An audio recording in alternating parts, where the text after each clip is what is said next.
There are roads that lead somewhere, and then there are roads that lead here. Welcome back to the last open diner. Out on the highway, the rain falls with the kind of patience only the night seems to understand. Tires hiss across wet asphalt, headlights drift past like distant memories, and somewhere beneath the steady rhythm of the storm, an old neon sign continues to glow.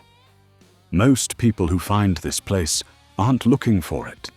They've simply been driving long enough that life decides it's time to pull over. Inside, the coffee is always hot. The jukebox never seems to run out of old blues songs. The waitress knows better than to ask too many questions, because everyone who walks through these doors is carrying something. Some carry loneliness, some carry regret, and some carry a conversation they never got to finish. Tonight, a man arrives who has kept the same promise for almost 40 years. This is the story of the man who never missed a Tuesday. Every Tuesday, at exactly 1:17 in the morning, the bell above the diner's door would ring. The man always entered alone. Same weathered brown coat, same worn leather boots, same old pickup parked beneath the flickering sign. He never hurried. He never looked around. He simply nodded to the waitress before making his way to the booth beside the rain-covered window. Without saying a word, she'd already be pouring his coffee. Black. No sugar. No cream. The cup would be waiting before he even sat down. For 38 years, that ritual never changed. Some of the younger truck drivers joked that he probably owned the booth. Others thought he was just another lonely old man with nowhere else to be. But the waitress knew better. She had watched the years carve deeper lines into his face. She had watched his hands become slower each winter. She had watched birthdays come and go without anyone ever joining him. Still, every Tuesday, he came. His name was Arthur. He had spent most of his life repairing engines. He always believed broken machines made more sense than broken people. An engine would tell you exactly what was wrong if you listened closely enough. People rarely did. Arthur wasn't cruel. He simply found silence easier than difficult conversations. It was a habit that cost him more than he ever imagined. 40 years earlier, he had one younger brother, Daniel. The two of them built everything together. Fishing boats, motorcycles, old trucks rescued from scrapyards. If one brother started a project, the other always finished it. Until one autumn evening, they argued.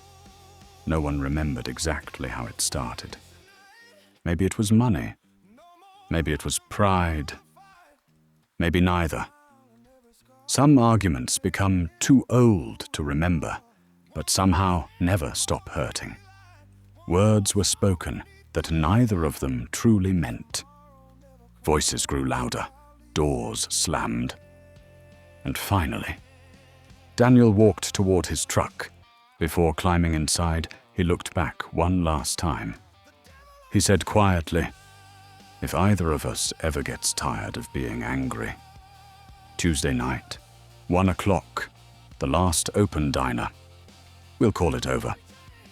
Arthur folded his arms. He didn't answer. Daniel drove away. The first Tuesday arrived. Arthur almost went. He even put his jacket on. Then his pride whispered, he should apologize first. So he stayed home. The following Friday, Daniel was killed when a truck crossed the center line during a storm. He never made another Tuesday. Arthur spent years convincing himself there was nothing he could have done. But late at night, when the house grew quiet, one thought always returned. What if I'd simply shown up? The first Tuesday after the funeral, Arthur drove to the diner. He ordered black coffee. He waited until sunrise. No one came. The following Tuesday, he returned. Then the next. Then the next. Weeks became months. Months became years. Years became decades. People moved away. Businesses closed. The town changed. The diner remained. And every Tuesday, Arthur kept showing up for a meeting that had ended before it ever began. The waitress had long since stopped asking if he was expecting someone. She already knew. Instead, she simply filled his cup whenever it grew cold. Sometimes kindness doesn't need words. One particularly stormy Tuesday, a young man wandered inside, maybe 25 years old. His jacket was soaked through. He glanced around before asking if the booth across from Arthur was free. Arthur smiled. Most nights it is. The young man thanked him and ordered coffee. For several minutes, neither of them spoke. The jukebox hummed softly in the corner. Rain tapped gently against the windows. Finally, the young man asked, "You come here every week?" Arthur looked into his coffee. "I've missed birthdays, Christmas dinners, even my own retirement party. But I've never missed a Tuesday." The young man laughed softly. "Someone worth waiting for." Arthur's smile faded. "The worthiest." For the first time in years, Arthur told the whole story. About the argument, about the promise, about choosing pride over one drive across town, about spending 40 years wondering whether a single conversation might have changed everything. When he finished, the diner became quiet again. The young man stared at the steam rising from his coffee, then reached into his backpack. He placed something gently on the table, an old silver pocket watch. Its surface was scratched from years of use. Arthur's hands froze. He recognized it instantly. His brother carried that watch every day. Inside the lid, two faded boys stood beside a fishing lake, one smiling, one pretending not to, Arthur and Daniel. "I found it after my grandfather passed away," the young man said. "He wasn't my grandfather by blood." Arthur looked up. "He raised my mother after she lost her parents. She always said he never had children of his own. Just one brother he wished he'd seen again." Arthur couldn't breathe. The young man unfolded a small yellowed piece of paper. "I almost threw this away. Then I read the name." He slid it across the table. Arthur unfolded it with trembling hands. The handwriting was unmistakable. Daniel's.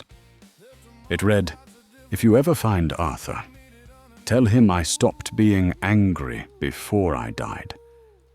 I hope someday he stops being angry with himself." Arthur read the words again and again. 40 years of carrying the same weight suddenly felt heavier than ever. Then, without warning, the tears came. Not loud, not dramatic, just quiet tears from a man who had spent decades believing forgiveness had died alongside his brother. Outside, the rain continued falling. Inside, something finally stopped hurting. Neither man spoke for several minutes. Eventually, the young traveler stood. "I should get back on the road." Arthur rose to shake his hand. "Thank you." The young man smiled. "I think someone else asked me to." Then he walked toward the door. The bell rang once, and he disappeared into the rain. A few moments later, the waitress returned carrying the coffee pot. She looked toward Arthur's booth, then frowned. "Who were you talking to?" Arthur looked across the table. There sat the untouched cup, Still full. Still warm. He smiled softly. An old friend. She nodded, as though she'd heard that answer before. The following Tuesday. The booth beside the window remained empty. The waitress poured only 1 cup of coffee that night. She glanced toward the door every now and then, but Arthur never came. The Tuesday after that, he didn't come either. Not because he forgot, not because he was gone, but because, after 40 years, he finally understood something. Some promises aren't meant to keep us trapped. They're meant to remind us what matters before it's too late. Arthur went home. He called his children more often. He apologized when he was wrong. He visited places he'd spent years avoiding. And every Tuesday, instead of waiting for the past, he made time for the people who were still here. The rain continued to fall outside the last open diner. Truck engines rolled through the darkness. The neon sign flickered against another endless night. Somewhere out there, someone was carrying words they should have said years ago. Maybe they'd find this place. Maybe they wouldn't. But if they did, there would always be a warm cup of coffee waiting. And perhaps one more chance to leave a little lighter than they arrived. Because some roads don't lead us where we planned. They lead us where we're finally ready to heal. Until next Thursday, drive carefully. The last open diner will keep the light on.